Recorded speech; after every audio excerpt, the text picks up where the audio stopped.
की इस क्लास में आप सबका स्वागत है। एक्सेल की इस क्लास में आज हम लोग पढ़ने वाले हैं यूज ऑफ पीपीएमटी और आईपीएमटी और डाटा टेबल के बारे में। पिछले क्लास में मैंने आपको बताया था ईएमआई निकालना कि ईएमआई कैसे निकालते हैं, और गोल्सिक के बारे में मैंने आपको बताया था। लेकिन आज की क्लास में जो समझना है वो है use of PPMT, IPMT and data table. क्या चीज?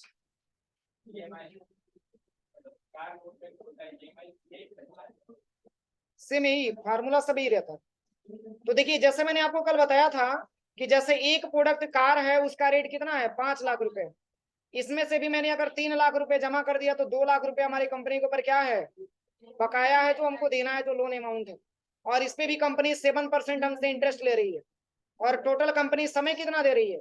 60 महीने का। तो इस केस में मैंने आपको बताया था कि 3960 रुपया 25 पैसा पर महीना हमको पे करना होता है। तो देखिए, ऐसे भी क्वेश्चन आ रही है कि 3960 रुपया 25 पैसा हम क्यों दे रहे हैं, या फिर कौन कौन सा ऐसा पैसा जो मिलकर के 3960 रुपया 25 पैसा हो रहा है। यानी कि 3960 रुपया 25 पैसा, ये तो मैंने कल आपको बताया था ईएमआई निकालते समय, और गोल्सी के भी बारे में बताया था। लेकिन आज आपको ये समझना है कि 3960 रुपया 25 पैसा जो आप दे रहे हैं, वो कौन कौन सा ऐसा पैसा है जिसको जोड़ करके 3960 रुपया 25 पैसा आपको पर महीने देना पड़ रहा है। तो मैंने कल आपको बताया था कि इस पैसे में आपका ब्याज का भी पैसा जुड़ा हुआ है, और इसी पैसे में आपका मूलधन का भी पैसा जुड़ा हुआ है। यानी कि जो आपका अमाउंट है वो भी जुड़ा हुआ है, और जो आपका इंटरेस्ट है वो भी जुड़ा हुआ है। तो पीपीएमटी का मतलब होता है क्या? Principal amount. और आईपीएमटी का मतलब होता है इंटरेस्ट अमाउंट। मतलब कोई आपसे ये पूछ दे कि चलिए आप बताइए 3960 रुपया 25 पैसा जो आप दे रहे हैं, उसमें आपका ब्याज का भी पैसा जुड़ा है और उसमें आपका मूलधन का भी पैसा जुड़ा हुआ है। बस केवल आप ये बता दीजिए कि 3960 रुपया 25 पैसे में कितना आप प्रिंसिपल अमाउंट दे रहे हैं, मतलब कितना आप मूलधन दे रहे हैं, इसको आप छांट करके बताइए। या कोई आपसे भी क्वेश्चन कर सकता है कि 3960 रुपया जो 25 पैसा आप दे रहे हैं, इसमें आप ये छांट करके बताइए कि कितना रुपया आप केवल इंटरेस्ट दे रहे हैं। समझ में आ रहा है ना? तो इसकी जानकारी करने के लिए हमको पीपीएमटी और आईपीएमटी निकालने की आवश्यकता होती है।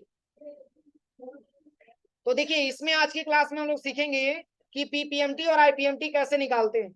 मतलब पीपीएमटी का मतलब प्रिंसिपल अमाउंट और आईपीएमटी का मतलब इंटरेस्ट अमाउंट। ये कौन कौन सा ऐसा पैसा है जो मिलाकर के 3960 रुपया 25 पैसा कंपनी को पे आउट करना पड़ रहा है, इसी को आज की क्लास में हम अलग अलग निकालना सीखेंगे। और दूसरी चीज की, आज की क्लास में हम लोग किसी वैल्यू को फिक्स करना भी सीखेंगे। ठीक है? जैसे हम किसी वैल्यू को फिक्स करते हैं तो होता क्या है, कॉलम के पहले और कॉलम के बाद डॉलर का सिंबल लग जाता है। वो वैल्यू हम कैसे फिक्स करते हैं वो भी आज की क्लास में हम सीखेंगे। तो जैसे मान के चलिए कि यहाँ से जो मैंने आपके पास डेटा बना करके रखा है, इसमें इतना सारा मैंने डेटा आपका तैयार किया हुआ है। जैसे यहाँ पे लिखा हुआ है मंथ, लिखा हुआ है पीपीएमटी, लिखा है आईपीएमटी, लिखा है, इसके पास से क्या लिखा है? रिजल्ट लिखा है।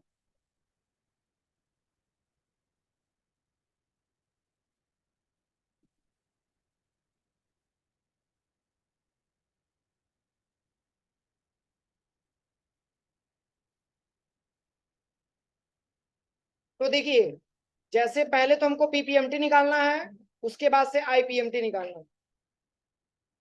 और ये लॉजिक की क्वेश्चन इसमें कोई भी आपसे पूछ सकता है कि चलिए 3960 रुपया 25 पैसा आप दे रहे हैं, तो आप बताइए कि आपको कितना रुपया इंटरेस्ट देना पड़ रहा है और कितना रुपया मूलधन देना पड़ रहा है। तो देखिए, मैंने अभी 10 मंथ का केवल लिया है, आप अपने रिक्वायरमेंट के हिसाब से ज्यादा मंथ का बना लीजिए। मतलब पहले महीने में हमको कितना ब्याज का पैसा देना पड़ रहा है और कितना इंटरेस्ट, मतलब कितना हमारा मूलधन देना पड़ रहा है। फिर सेकेंड महीने में कितना हमारा मूलधन का पैसा और कितना हमारा ब्याज का पैसा। फिर तीसरे महीने में कितना हमारा मूलधन का पैसा और कितना ब्याज का पैसा। ये हमको अलग अलग निकालना है पूरे पूरे 10 महीने तक। तो देखिए, इसके लिए बहुत इजी फार्मूला है। सबसे पहले यहाँ पे इक्वल करेंगे।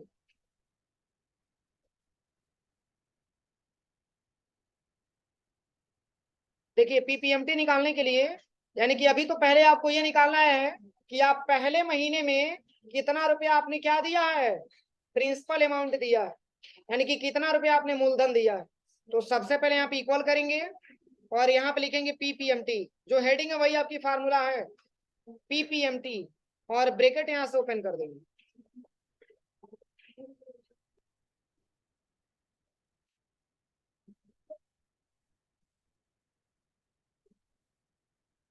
सबसे पहले यहाँ पे इक्वल करेंगे, पीपीएमटी लिखेंगे, ब्रैकेट यहाँ से ओपन करेंगे, और सबसे पहले पूछ रहा है क्या? रेट पूछ रहा है। तो रेट में हम 7% को लेंगे और ईएमआई निकालते समय उसको हम डिवाइड करते थे 12 से ना, लेकिन अभी इसको डिवाइड नहीं करना, अभी ये 4 से हम फिक्स करेंगे। और मैंने अभी आपको बताया है कि ये 4 से जैसे ही फिक्स करेंगे तो कॉलम से पहले और कॉलम के बाद क्या हो जाएगा, डॉलर का सिंबल लग जाएगा। तो कॉलम का मतलब क्या हुआ, इस पे इसमें कॉलम क्या है, C14 मैंने सिलेक्शन किया है ना, तो इसमें कौन कॉलम है,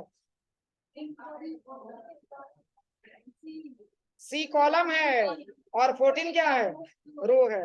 तो देखिए इस वैल्यू को हम फिक्स कर रहे हैं, तो देखिएगा सी के पहले और सी के बाद डॉलर का सिंबल लग जाएगा, बस ये 4 दबा देते हैं। समझ में आ रहा है। और देखिए जब फिक्स कर देंगे तब डिवाइड करेंगे कितना से, 12 से। जब फिक्स कर देंगे तब 12 से डिवाइड करेंगे। अब इसके बाद से यहाँ से पुनः नीचे कामा करेंगे। अब इसके बाद से यहाँ पे लिखा हुआ है पर, और पर का मतलब होता है सिंगल मंथ। पर का मतलब क्या होता है, सिंगल मंथ। और फिर नीचे कामा करेंगे। इसके बाद से यहाँ पे दे रहा है एनपीआर, और एनपीआर का मतलब मैंने आपको बताया था नंबर ऑफ पीरियड, मतलब 60 मंथ को ले लेंगे और इसको भी F4 से फिक्स करेंगे। बस आल मंथ को हम क्या करेंगे, F4 से फिक्स करेंगे, लेकिन सिंगल मंथ को हम F4 से फिक्स नहीं करेंगे और पुनः नीचे कामा कर देंगे। इसके बाद से पूछ रहा है प्रेजेंट वैल्यू, तो प्रेजेंट वैल्यू में क्या है, लोन अमाउंट, और इसको भी F4 से फिक्स करेंगे और पुनः नीचे कामा कर देंगे और कामा करके टाइप में क्या ले लेंगे, 1 ले लेंगे। अब यहां से हम ब्रैकेट क्लोज करके एंटर कर देंगे। नहीं, टाइप में लेना होता है, एक हमको लेना होता है।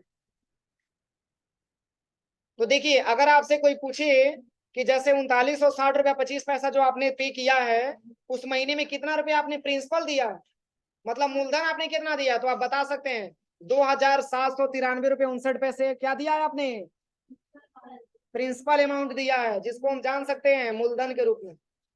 कोई दिक्कत किसी को। अब इसको यहां से ड्रैग एंड ड्रॉप कर देंगे।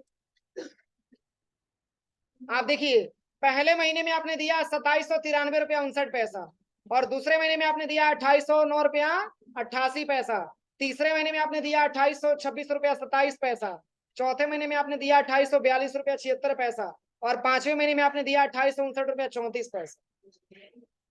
मतलब क्या समझ में आ रहा है, ये अमाउंट आपका बढ़ता हुआ दिखाई दे रहा है। ये अमाउंट आपका असेंडिंग है कि डिसेंडिंग है, असेंडिंग ऑर्डर में दिख रहा है। देखिए यहां से बढ़ते हुए क्रम में दिख रहा है। मतलब है क्या, इसके बारे में आप समझिए। जैसे मान के चलिए कि किसी को 50,000 रुपया हमको देना है, तो मान के चलिए कि एक बार में मैंने 5,000 रुपया दे दिया, फिर एक बार और जाकर के मैंने 5,000 रुपया दे दिया, फिर एक बार और जाके मैंने 5,000 रुपया दे दिया, तो टोटल मैंने उसको पैसा कितना दिया, 15,000 रुपया दिया। यानी कि जैसे जैसे हम अमाउंट उसको पे करते जाते हैं, वैसे वैसे उसके पास अमाउंट इंक्रीज होता जाता है। मतलब क्या, इंक्रीज होता जाता है तब जब हम किसी को मूलधन जमा करना स्टार्ट करते हैं। जैसे मान के चलिए कि किसी को 10,000 रुपया देना है, तो एक बार में मैंने 1,000 दे दिया, फिर दूसरे बार में मैंने 1,000 दे दिया, फिर तीसरे बार में मैंने 1,000 दे दिया। इस तरीके से जितने बार पैसा आप जमा करेंगे उसके पास, तो उसके पास पैसा बढ़ेगा कि घटेगा, बढ़ेगा। इसलिए प्रिंसिपल अमाउंट जैसे हम मतलब नजदीक जाते हैं, वैसे वैसे अमाउंट ये क्या होता जाता है, बढ़ता जाता है। मतलब यही पैसा जाकर के यहाँ पे इकट्ठा होता है, इसलिए इसमें दिखाता है 2943 रुपया 72 पैसा। मतलब ये अमाउंट हमारा क्या होगा, बढ़ता हुआ चला जाएगा। अब देखिए अगर हम इंटरेस्ट निकालते हैं, तो इंटरेस्ट हम पाते हैं कि ये घटता हुआ चलता जाता है। और देखिए 20 आपको अगर आईपीएमटी निकालना है, तो जिस तरीके से आपने पीपीएमटी निकाला है, बस उसी तरीके से आपको आईपीएमटी निकाल लेंगे। बस पी की जगह पे क्या हो जाएगा, आई हो जाएगा। सबसे पहले यहाँ पे इक्वल करिएगा, और यहाँ पे आपको टाइप करना है आईपीएमटी, और ब्रैकेट यहाँ से ओपन कर लीजिए। सबसे पहले किसको सिलेक्शन करते थे, इंटरेस्ट रेट को, और इसके बाद F4 से इसको हम फिक्स करते थे, और तब जाकर के डिवाइड करते थे कितना से, 12 से, और फिर नीचे कामा करते थे। इसके बाद से सिंगल मंथ को लेते थे और फिर नीचे कामा करते थे। इसके बाद से पूरे मंथ को सिलेक्शन करते थे, और इसको भी F4 से हम फिक्स करते थे, और पुनः नीचे कामा करके इसके बाद से लोन अमाउंट, और इसको भी F4 से हम फिक्स करते थे, और पुनः नीचे कामा करते थे और टाइप में एक लिखते थे, और यहां से हम ब्रैकेट क्लोज करके एंटर कर देते। अब देखिए पहले में क्या अमाउंट आया, ये 1166 रुपया 67 पैसा। ये आप कंपनी को क्या दे रहे हैं, ब्याज दे रहे हैं, इंटरेस्ट दे रहे हैं। यानी कि मूलधन तो अलग हो गया और इंटरेस्ट आपका अलग हो गया। इस तरीके से अगर आपसे कोई पूछे कि 3960 रुपया 25 पैसा जो पहले महीने में आपने पे आउट किया है, उसमें आपने कितना पीपीएमटी और कितना आईपीएमटी दिया है, मतलब कितना उसमें ब्याज दिए और कितना उसमें मूलधन दिए हैं, तो आप बता सकते हैं कि 2793 रुपया 59 पैसा मूलधन दिए हैं और 1166 रुपया 67 पैसा ब्याज दिए। कैसे पता चलेगा, तो जब दोनों को जोड़ेंगे, यानी कि पीपीएमटी और आईपीएमटी को दोनों को जोड़ेंगे, अगर ये ईएमआई के बराबर आ जाता है तब तो आपका सही है, अगर ईएमआई के बराबर नहीं आता है तो फार्मूला आपका कहीं ना कहीं गलत है। जैसे देखिए यहाँ पे सबसे पहले इक्वल मैंने लिखा है यहाँ पे, या यहाँ से नहीं, यहाँ पे लिखते हैं। जैसे यहाँ पे सबसे पहले मैंने इक्वल लिखा और यहाँ पे लिख लेते हैं, देखिएगा ध्यान से, 2793 रुपये 59 पैसे और प्लस करके लिख लेते हैं कितना पैसे, 1166 रुपये 67 पैसे और एंटर कर दीजिए। कितना आ गया,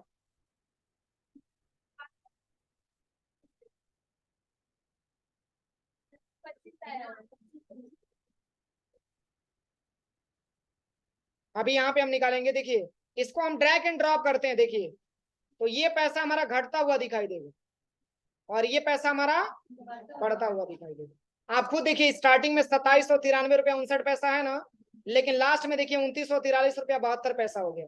यानी कि जैसे जैसे अमाउंट के करीब जाते हैं वैसे वैसे अमाउंट हमारा बढ़ता हुआ चला जाता है, मूलधन हम जमा करते हैं तो वो बढ़ता हुआ चला जाता है।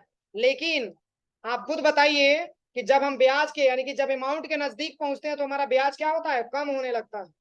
और कभी ऐसा आएगा कि हमारा ब्याज 0 पैसा हो जाएगा। यानी कि जब अमाउंट के नजदीक पहुंचते हैं तो हमारा ब्याज का पैसा डिक्रीज होने लगता है और जब अमाउंट के करीब पहुंचते हैं तो पीपीएमटी जो होता है, प्रिंसिपल अमाउंट, वो बढ़ने लगता है। जैसे मैं बता रहा हूं आपको, मान के चलिए कि जैसे किसी को 50,000 रुपया हमको लेना था, देना था किसी को, तो मान के चलिए कि 50,000 रुपया पे मैं हमको ब्याज भी जोड़ करके देना था, तो एक बार मैंने क्या कर दिया कि 2,000 रुपया दे दिया, फिर उसके बाद से मैंने 10,000 रुपया दे दिया, तो उस पर मैंने ब्याज दिया। तो जैसे जैसे आप उसको पैसा चुकाते जाएंगे, जैसे जैसे आप उसको पैसा पे करते जाएंगे, वैसे वैसे आप खुद ज्ञात करेंगे कि लास्ट में ब्याज का पैसा आपका क्या हो गया, 0 हो गया। यानी कि जैसे अमाउंट के हम करीब में पहुंचते हैं तो ब्याज बिल्कुल 0 हो जाता है। समझ में आ रहा है ना। अब देखिए कैसे पता चलेगा कि हमारा वैल्यू सही है कि गलत है, तो दोनों जोड़ने के बाद हमारा ईएमआई के बराबर आना चाहिए अमाउंट, तब तो मानेंगे सही है, नहीं तो गलत है। तो जोड़ने के लिए सबसे पहले इक्वल ले लीजिए और यहाँ पे पीपीएमटी को सिलेक्शन करिए और प्लस का सिंबल लगा करके आईपीएमटी ले लीजिए और एंटर कर देना।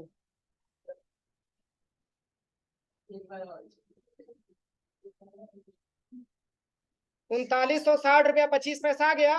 तो सेकेंड मंथ में क्या आएगा, सेम आएगा। क्योंकि जैसे देखिए ये तो पैसा हमारा सेम होता है, जब चेंजिंग होता है तो केवल हमारा पीपीएमटी में चेंजिंग होता है और आईपीएमटी में चेंजिंग होता है। मतलब पीपीएमटी में क्या चेंजिंग होगा, अमाउंट हमारा बढ़ेगा और आईपीएमटी में क्या चेंजिंग होगा, ब्याज का पैसा हमारा घटेगा। और दोनों जोड़ने के बाद अगर ईएमआई के बराबर नहीं आता है तो समथिंग वेंट रॉन्ग, आपने कहीं ना कहीं गलत किया। आप उसको चूज करिए कि आपने कहाँ पे गलत किया। कोई दिक्कत, अब क्या इसमें समझ में नहीं आया बताओ मिस्टर, क्या समझ में नहीं आया। हाँ समझ में आ गया, किसी को कोई दिक्कत तो नहीं है। अब चलिए इसको हम सिलेक्शन करते हैं और सिलेक्शन करने के बाद आप क्या करिए कि यहाँ से डॉलर का सिंबल हटाना है ना, तो डॉलर का सिंबल हटाने के लिए नंबर पे चले जाइए और यहाँ से सिंपली बस आपको नंबर को सिलेक्शन करना है और यहाँ से ये वाला नंबर लेकर के बस यहाँ से ओके कर देंगे। यानी कि इसमें बता दिया कि अगर आप पहले महीने में भी पैसा पे करते हैं तो 3960 रुपया 25 पैसा ही देना पड़ेगा, चाहे आप 10 महीने में भी पे करते हैं तो भी 3960 रुपया 25 पैसा ही देना पड़ेगा। अगर घटेगा और बढ़ेगा तो आपका क्या है, प्रिंसिपल अमाउंट और इंटरेस्ट अमाउंट, बाकी ईएमआई पे कोई इफेक्ट नहीं आएगा। किसी को कोई दिक्कत है। अब चलिए अब इसके बाद हम समझ लेते हैं डाटा टेबल के बारे में। अब डाटा टेबल का क्या यूजेज है, अब डाटा टेबल के बारे में आप समझिए। जैसे मान के चलिए कि मैंने अभी आपको केवल 60 महीने का बताया कि 60 महीने में एक महीने का ईएमआई कितना आ रहा है, 3960 रुपया 25 पैसा। मान के चलिए कि अगर कस्टमर होशियार है तो ये सेल्समैन से पूछेगा ना कि भैया अगर हमको 10 महीने में जमा करना हो तो पर महीने का इंस्टॉलमेंट क्या बनेगा। पूछ सकता है कि नहीं पूछ सकता है। या फिर मान के चलिए कि हमको और भी कम पैसा जमा करना है तो 70 महीने का आप इंस्टॉलमेंट बना दीजिए कि अगर आप 70 महीने का इंस्टॉलमेंट बनाते हैं तो 1 महीने का इंस्टॉलमेंट क्या हो। क्योंकि देखिए कस्टमर जब तक संतुष्ट नहीं होगा, जब तक वो एग्री नहीं होगा, तब तक किसी भी गाड़ी को खरीदेगा नहीं। और ये कौन समझाएगा उसको, तो कंपनी का सेल्समैन समझाएगा। तो मान के चलिए कि जैसे वो क्वेश्चन किया है कि सर अगर हमको 10 महीने में ही हमको पैसा पे करना हो तो हमको कितना रुपया पर महीना देना पड़ेगा। जिस तरीके से 60 महीने का आप 3960 रुपया 25 पैसा निकाल के बताए हैं, उस तरीके से आप 10 महीने का निकाल के जरा बताइएगा। तो बताइए अगर 10 महीने पे निकालते हैं तो क्या अमाउंट हमारा घटेगा कि बढ़ेगा। बताइए घटेगा कि बढ़ेगा। देखिए अगर हम मंथ घटाते हैं तो पैसा हमारा इंक्रीज होता है। समझ में आ रहा है ना। जैसे मान के चले कि किसी को 50,000 रुपया देना है, एग्जाम्पल समझिए। अगर हम उसको 10-10 मतलब 1-1 हजार रुपया करके देंगे तो 5 महीने का समय लगेगा। सॉरी कितना कितना समय लगेगा 1-1 हजार देंगे तो। जैसे मान के चलिए कि एग्जाम्पल समझिए किसी को 10,000 रुपया हमको देना है, तो अगर एक एक महीने पे अगर हम 1-1 हजार जमा कर रहे हैं तो 10 महीने का समय लगेगा। और एक ही बार अगर हम 10,000 दे रहे हैं तो एक ही महीने का समय लगेगा। तो 1 महीने का समय लगेगा तो अमाउंट हमारा क्या हो जाएगा, बढ़ जाएगा। और वही ज्यादा महीने का समय लगेगा तो अमाउंट हमारा कम कम देना पड़ेगा। तो आप खुद बताइए कि अगर 3960 रुपया 25 पैसा आपको देना पड़ रहा है तो 60 महीने का समय लग रहा है। तो क्या अगर आपको 10 महीने में आपको पैसा पे करना होगा तो ज्यादा मात्रा में पे करेंगे कि कम मात्रा में पे करेंगे। ज्यादा मात्रा में पे करेंगे। तो वही आज की क्लास में समझना है कि जैसे मान के चलिए कि कस्टमर क्वेश्चन किया कि सर हमको 10 ही महीने में पैसा पे करना है, हम कंपनी का लोन वगैरह नहीं लेना चाहते, या हमको 70 महीने में पे करना है, या 50 महीने में पे करना है, या 40 महीने में पे करना है, तो आप उसका इंस्टॉलमेंट बना करके बताइए कि हमको पर महीने कितना पैसा देना पड़ेगा। तो इसके लिए हम यूज करते हैं क्या, डाटा टेबल। क्या यूज करते हैं, डाटा टेबल। तो देखिए डाटा टेबल हम कैसे निकालेंगे, इसमें कोई फार्मूला नहीं है डाटा टेबल निकालने में।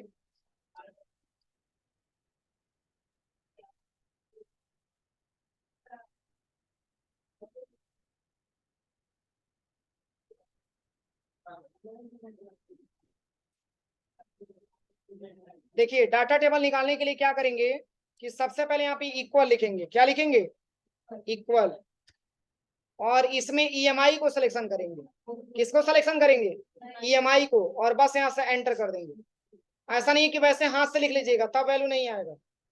इक्वल करके और सिलेक्शन करेंगे किसको, ईएमआई को, और बस एंटर कर देंगे, ईएमआई भर के चला आएगा। अब करना क्या है, यहां से लेकर के यहां तक आप बॉर्डर लगा लीजिएगा, ऑल बॉर्डर लगा लीजिएगा।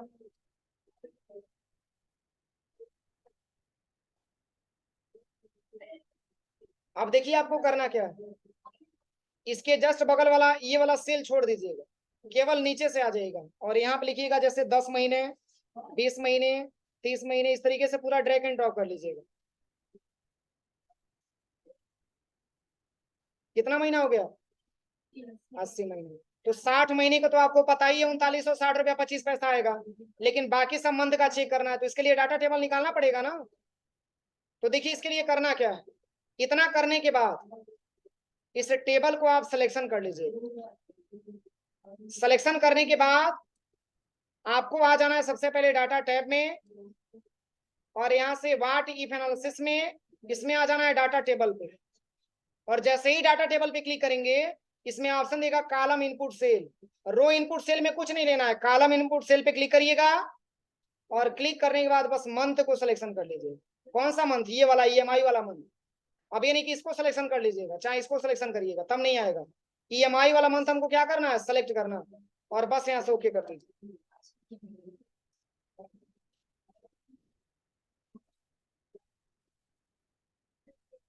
कोई दिक्कत, हो जाएगा। वैसे भी अमाउंट आ गया, लेकिन देखिए इस डेटा को करेंसी में चेंज करना होता है, मैंने चेंज नहीं किया था। अभी आप देख लीजिए कैसे होगा। जैसे देखिए यहाँ से हम इसको चेंज कर देते हैं, यहाँ से नंबर ले लेते हैं और यहाँ से ये वाला नंबर लेकर के ओके कर देते हैं। उस तरीके से भी वैल्यू देखिए सही आया, आया है ना। लेकिन एक इसका एक और तरीका है, जैसे मान के चलिए यहाँ पे हम चले जाते हैं और सबसे पहले यहाँ पे इक्वल लिख लेते हैं और यहाँ से 3960 रुपया 25 पैसे को सिलेक्शन करते हैं और फिर एंटर कर देते हैं। और फिर आप यहाँ से यहाँ पे 10 लिख लीजिएगा, 20 लिख लीजिएगा और इसको ड्रैग एंड ड्रॉप कर दीजिए। एक और तरीका है, जैसे पूरे डेटा को आप सिलेक्शन करिए, सिलेक्शन करने के बाद आप चले जाइए, सबसे पहले जनरल को हटाकर किसमें आपको लेना होता है, क्या जनरल को हटाकर किसमें आपको लेना होता है, करेंसी। क्या लेना होता है, करेंसी लेना होता है। और करेंसी लेने के बाद इसके बाद से सेम आपको यही करना है, बस सिलेक्शन करिए और चले आइए सबसे पहले डाटा टैब में और व्हाट इफ एनालिसिस में आ जाइए और यहाँ से डाटा टेबल पे आ जाना है और कॉलम इनपुट सेल में आपको ले लेना है क्या, बस मंथ ले लेना है, ओके कर देना। अमाउंट देख सकते हैं इक्वल आया होगा, लेकिन रूल यही है, इस वजह से मत निकालिएगा, रूल आपका यही है, पहले आप उसको क्या करिएगा, डॉलर में मतलब उसको करेंसी में चेंज करिएगा। अब देखिए वो बता सकता है कि साहब अगर जो है आप 10 महीने का इंस्टॉलमेंट बनवाते हैं तो आपको एक महीने में मतलब 20,647 रुपया 36 पैसा देना पड़ेगा। क्यों, क्योंकि मंथ आपका कम है, तो मंथ कम होगा तो बैलेंस ज्यादा पे करना पड़ेगा ना। और देखिए अब ये कह रहा है कि जैसे आपने 60 पे बनवाया तो 3960 रुपया 25 पैसा आपको देना पड़ा है, इसी तरीके से अगर आप 10 महीने का बनवाते हैं तो 20,647 रुपया 36 पैसा आपको देना पड़ेगा। बताइए किसी को कोई दिक्कत हो जाएगा? तो आज इतना पूरा प्रैक्टिकल करिए आप लोग लैब में जाके, कोई दिक्कत नहीं, तो 12 के हिसाब से निकाल देगा। हाँ बिल्कुल चेंज हो जाएगा, लेकिन पहले उसको हम रखेंगे तब जाकर के हम चेंजिंग करेंगे, पहले टेबल में उतना हमको दिखाना पड़ेगा। हाँ अब इसके हिसाब से हमको निकालना है ना आईपीएमटी पीपीएमटी, ये तो हमारा 3960 रुपए के बेस पे निकला। हाँ हाँ बस आप इतना समझिए कि अगर पीपीएमटी निकालते हैं तो पीपीएमटी का अमाउंट बढ़ता हुआ दिखाई देता है, और अगर आप इंटरेस्ट निकालते हैं तो इंटरेस्ट का अमाउंट आपका घटता हुआ दिखाई देता है, बस आप इतना समझिए।